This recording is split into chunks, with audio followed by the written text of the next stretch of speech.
A abrirem suas Bíblias no Salmos 15. Salmos 15. Essa manhã nós meditaremos um pouquinho sobre as características, as qualidades, as virtudes de alguém segundo o coração de Deus, ou alguém que atinja os elevados padrões exigidos na palavra de Deus, diante de duas perguntas que o salmista coloca neste salmo. Salmos 15. Farei a leitura do texto e na sequência nós vamos meditar um pouquinho a respeito dele. Salmos 15 nos diz assim: Quem, Senhor, habitará no teu tabernáculo? Quem há de morar no teu santo monte? O que vive com integridade e pratica a justiça, e de coração fala a verdade. O que não difama com sua língua, não faz mal ao próximo, nem lança injúria contra o seu vizinho. O que a seus olhos tem por desprezível ao réprobo, mas honra aos que temem ao Senhor. O que jura com dano próprio e não se retrata. O que não empresta o seu dinheiro com usura, nem aceita suborno contra o inocente. Quem deste modo procede, não será jamais abalado. Que Deus seja louvado e engrandecido pela leitura e a exposição da sua palavra. Meus irmãos, esse Salmos apresenta um padrão de perguntas e respostas como um modelo daquilo que acontecia em santuários do mundo antigo. Nessas ocasiões e nesses lugares, o adorador perguntava as condições de admissão. Como é que eu faço para ser admitido? E o sacerdote, o líder, dava a resposta. É como se fosse uma senha e contrassenha. Não é?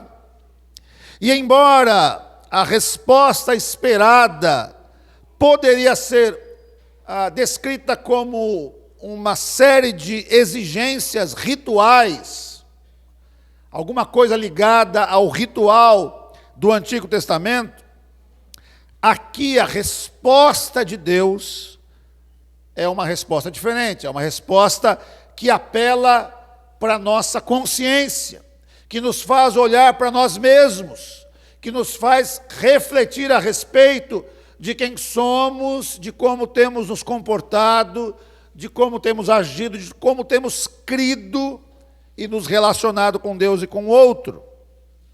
A mesma coisa, esse mesmo padrão é notado em dois outros textos do Antigo Testamento, e eu quero ler brevemente com os irmãos aqui. O primeiro deles, no próprio livro de Salmos, nos próprios Salmos, Salmos 24, 3 a 6. O texto diz assim, Salmos 24, 3 a 6. Quem subirá ao monte do Senhor? Quem há de permanecer no seu santo lugar? O que é limpo de mãos e puro de coração, que não entrega a sua alma à falsidade e nem jura dolosamente. Este obterá do Senhor a bênção e a justiça do Deus da sua salvação. Tal é a geração dos que o buscam, dos que buscam a face do Deus de Jacó. Um texto muito semelhante ao texto dos Salmos 15. Mas Isaías também fala sobre isso. Isaías capítulo 33, versículos 14 a 17, nos diz o seguinte: Os pecadores em Sião se assombram, o tremor se apodera dos ímpios, e eles perguntam: quem dentre nós habitará com o fogo devorador? Quem dentre nós habitará com chamas eternas? O que anda em justiça e fala o que é reto, o que despreza o ganho de opressão, o que com um gesto de mãos recusa aceitar suborno, o que tapa os ouvidos para não ouvir falar de homicídios e fecha os olhos para não ver o mal. Este habitará nas alturas, as fortalezas das rochas serão o seu alto refúgio, o seu pão lhe será dado, as suas águas serão certas, os teus olhos verão o rei na sua formosura, verão a terra que se estende até longe. Vejam que a preocupação com a vida vindoura, a preocupação com a salvação, a preocupação em agradar a Deus e, consequentemente, viver na presença de Deus, era uma preocupação presente no Antigo Testamento, é uma preocupação presente no Novo Testamento, é uma preocupação presente no coração do ser humano, seja ele um cristão ou não. A ideia de que há uma recompensa no porvir, que há uma outra vida, a qual denominamos de vida eterna, é uma preocupação presente no coração dos homens. Mas qual é a condição? Quais são as características deste homem, desse ser humano, que almeja morar com Deus, morar no céu, viver diante da face de Deus? O Salmo responde a isso. Diante das indagações feitas, quem, Senhor, habitará no seu tabernáculo? Quem há de morar no teu santo monte? O Salmo responde. E a primeira resposta é a seguinte: essa pessoa que almeja morar com Deus precisa ter uma alma boa. E uma alma boa, a gente descreve no texto como alguém que vive com integridade, alguém que é inteiro, alguém que não é um ser pela metade, alguém que não é alguém desfigurado, alguém que é a mesma pessoa, aqui, em casa, no trabalho, na escola, aonde for. Exatamente a mesma pessoa, não tem duas faces. A sua vida não é permeada por máscaras, que ele coloca e tira conforme a ocasião. Ele é um ser inteiro, é ele mesmo em qualquer circunstância. É alguém que pratica a justiça, essa capacidade de dar ao outro aquilo que lhe é devido, a capacidade de reconhecer aquilo que é devido ao outro, de julgar as coisas com justiça, de agir conforme a reta justiça que é descrita na palavra de Deus. Alguém que não tem a língua dobre, ou seja, alguém que não fica oscilando entre a verdade e a mentira, mas fala só a verdade. Só a verdade. A gente lembrou hoje aqui, o presbítero Vitor deu aula na escola dominical, sobre o terceiro mandamento, de não tomar o nome de Deus em vão, porque Deus não terá por inocente aquele que tomar o nome de Deus em vão. E nós nos lembramos de como isso pode ser feito, o que é tomar o nome de Deus em vão. E uma das coisas que nós nos lembramos é que nós precisamos falar a verdade. Porque quando não o fazemos, a desonra, ainda que também seja nossa, ela é de Deus. Porque sobre nós está o nome de Deus. Nós somos cristãos, nós cremos em Deus. Deus é o nosso Senhor, é o nosso Yahvé, é aquele que é e sempre será, é o eu sou, o Todo-Poderoso, é o Salvador do seu povo. Nós temos o nome de Deus sobre nós. Ah, mas não é crente? Quando mentimos, quando falseamos a verdade, quando omitimos a verdade, nós desonramos o nome de Deus. Um homem que quer chegar na presença de Deus, um ser humano que quer chegar na presença de Deus, deve ter uma alma boa, deve ser inteiro, deve praticar aquilo que é justo, não apenas saber da justiça, não apenas conhecer aquilo que é justo, mas praticar aquilo que é justo, e deve falar a verdade.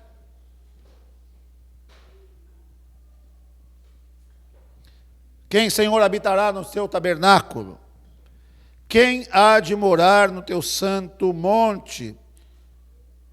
Aquele que tem uma língua boa, alma boa, língua boa, o que não difama com a sua língua, não faz mal ao próximo, nem lança injúria contra o seu vizinho. Ou seja, alguém que não levanta falso testemunho do seu próximo, alguém que não calunia outras pessoas, dizendo coisas falsas e destrutivas sobre elas, alguém que não faz mal ao seu próximo, ou seja, alguém com pessoas com as quais temos contato, pessoas do nosso relacionamento, com as quais nós devemos praticar o bem e não o mal. E meus irmãos, me permitam dizer assim, entre nós, com todo respeito, maledicência existe inclusive na igreja. Maledicência. Injúrias existem na igreja. E tomando o exemplo de falar a verdade do ponto anterior, falar a verdade também é falar a verdade com amor, é falar a verdade com misericórdia. Ah, pastor, eu falei mesmo, mas é a verdade. Mas falou com amor ou falou com a intenção de ferir o seu irmão? Não é apenas maldizer, falar mal, não é apenas injuriar, inventar coisas contra o outro, mas é na hora de falar a verdade amando, falar a verdade edificando. Língua boa. Tiago nos lembra que a língua é um pequeno instrumento, um pequeno órgão, que se controlado, o homem tem controle realmente. Mas a língua é fogo que consome. Com ela, nós bendizemos a Deus e com ela, por vezes, amaldiçoamos o próximo. Quem quer estar diante da presença de Deus, precisa ter uma língua boa. Mas, Senhor, quem habitará no teu tabernáculo? Quem há de morar no teu santo monte?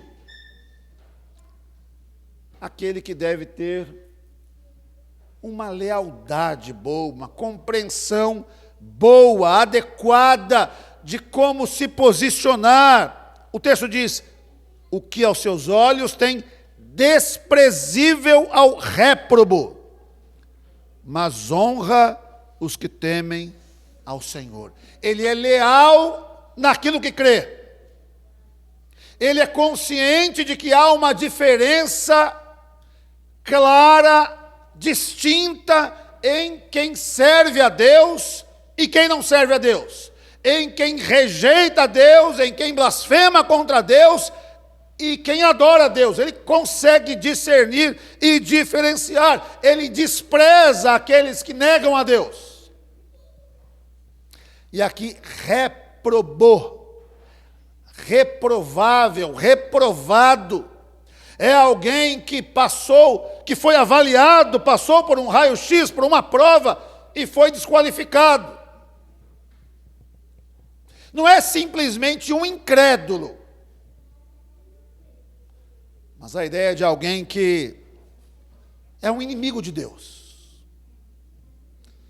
Os inimigos de Deus são meus inimigos, não meus amigos. Mas os amigos de Deus são meus amigos e não meus inimigos. Então ele não aprova aqueles que agem de maneira inadequada, ele não aprova, ele não chancela. Ele não concorda com aqueles que vivem uma vida desregrada, uma vida distante de Deus, que blasfemam contra Deus. Ele não concorda, ele se aborrece disso. Mas aqueles que procuram viver uma vida reta diante de Deus, ele honra, ele aprova, ele gosta. E meus irmãos, como é necessário fazer essa distinção, e aqui eu não estou falando de nós nos tornarmos censores ou juízes da vida alheia, não é isso, não é isso. Mas é nós tirarmos do nosso dicionário, do nosso vocabulário, uma frase tão recorrente, que acaba minimizando essas diferenças que a palavra de Deus diz claramente, aponta claramente. Ah, pastor, não tem nada a ver. Não tem nada a ver. Nós precisamos discernir que tem a ver, sim. Tem companhias que edificam, tem companhias que não edificam. Tem ambientes que edificam, tem ambientes que não edificam. Existe a roda dos escarnecedores, como lembramos no canto do Salmo 1, mas também existe a roda dos esclarecedores, aqueles com os quais nós podemos contar. É diferente.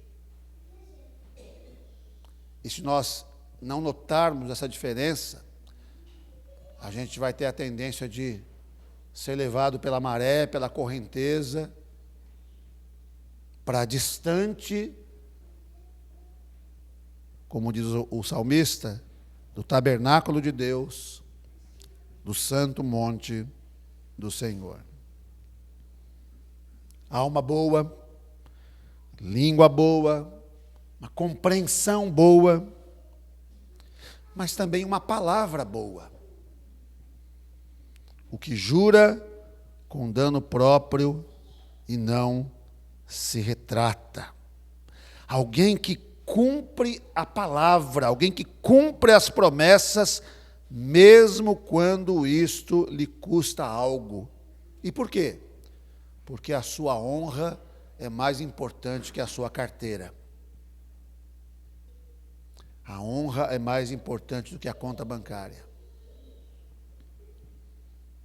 É alguém que mantém a palavra. Um homem de palavra. Não apenas um homem que fala a verdade, mas um homem que mantém a palavra. Prometeu, sustenta a promessa até o fim. Pastor, mas o senhor pode dar um exemplo da necessidade de manter a palavra? Claro que eu posso. Foi citado na aula, inclusive, pelo presbítero José Paulo. O casamento como uma aliança é exatamente isso. Quando um casal chega diante de Deus e faz votos e jura diante de Deus, dizendo: eu vou ser fiel, eu vou cuidar de você, eu vou viver com você a vida toda. Nós temos que manter essa palavra. Quando um oficial da igreja, um pastor, um presbítero ou um diácono se coloca diante da igreja, se coloca diante de Deus dizendo: eu prometo, eu juro que eu vou observar a palavra de Deus, que eu vou ser fiel aos símbolos de fé da igreja presbiteriana do Brasil. Ele está assumindo um compromisso com a sua palavra. Quando um membro é recebido como membro da igreja, e é dito a ele: você jura, você promete obedecer às autoridades da igreja, enquanto essas autoridades forem fiéis a Deus, e ele diz: eu juro, eu prometo. Ele está assumindo um compromisso com a sua palavra, ele precisa cumprir essa palavra.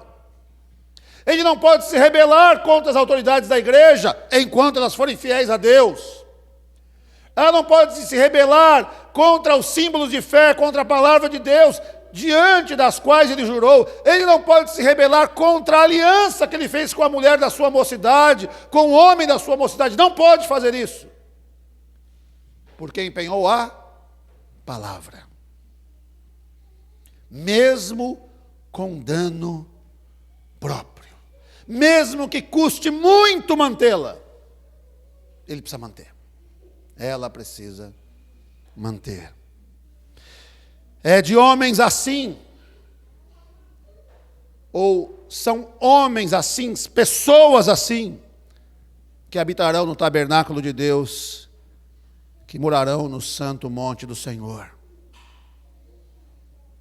Deus gosta de gente de palavra. E eu pergunto, você também não afiançou a sua palavra um dia com Deus, dizendo que ia servi-lo e amá-lo por toda a vida? Que não ia se dobrar diante de outros deuses? Fizemos isso. E às vezes nos custa caro manter essa palavra. Não é uma coisa barata. O grande preço pago da nossa redenção foi pago por nosso Senhor e Salvador Jesus Cristo. O modelo de todas essas virtudes, o homem perfeito. Nós somos imperfeitos, mas há um homem perfeito. Nosso Senhor Jesus Cristo é perfeito e cumpriu cabalmente cada um destes requisitos, apresentou cada um desses predicados, dessas virtudes. Pagou um alto preço pela nossa redenção, a sua própria vida. Mas também nós precisamos pagar o nosso preço. Cada um deve tomar a sua cruz e seguir a Jesus, e às vezes a cruz é pesada. Mas precisamos manter a palavra. Nós somos cristãos e vamos seguir a Cristo até o fim. Você nega Jesus Cristo? Uma pergunta feita tantas vezes na história para muitos irmãos nossos. E muitos deles disseram, não, eu não nego. Mas se você não negar, você vai morrer. Eu sei que partir e estar com Cristo é incomparavelmente melhor. E muitos morreram nessa fé. Conservaram a palavra até o fim. Senhor, quem habitará no seu tabernáculo? Quem há de morar no seu santo monte? Alguém que tem uma alma boa, alguém que tem uma língua boa, que tem uma compreensão, uma lealdade boa, uma palavra boa, mas alguém também que tenha o bolso bom. O bolso bom. O que não empresta o seu dinheiro com usura, com juros abusivos, nem aceita suborno contra o inocente. Alguém que não cobra juros sobre o dinheiro que empresta a seus irmãos, aproveitando-se assim de suas fraquezas. Se eu te falar que existe agiota evangélico, você acredita? Agiotagem é crime, doutor? É crime, né? Agiotagem é crime no nosso país. Mas para além de ser crime, é pecado. Sabia que tem crentes que trabalham como agiotas e emprestam a juros abusivos para irmãos em Cristo? Abra a sua Bíblia em Êxodo capítulo 22, versículo 25. Êxodo 22, 25.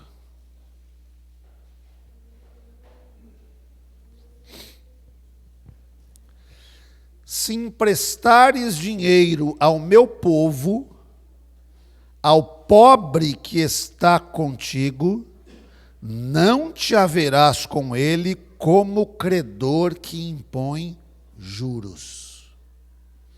Se emprestares dinheiro ao meu povo, ao pobre que está contigo, a ideia então é de alguém que está necessitado, está apertado, está numa condição delicada, fragilizada. E o texto está dizendo o quê? Você não pode se aproveitar disso. Você não pode fazer isso. Empresta sem juros. Outro texto que fala sobre isso. Levítico 25, 36. Abre aí na sua Bíblia. Levítico 25, 36.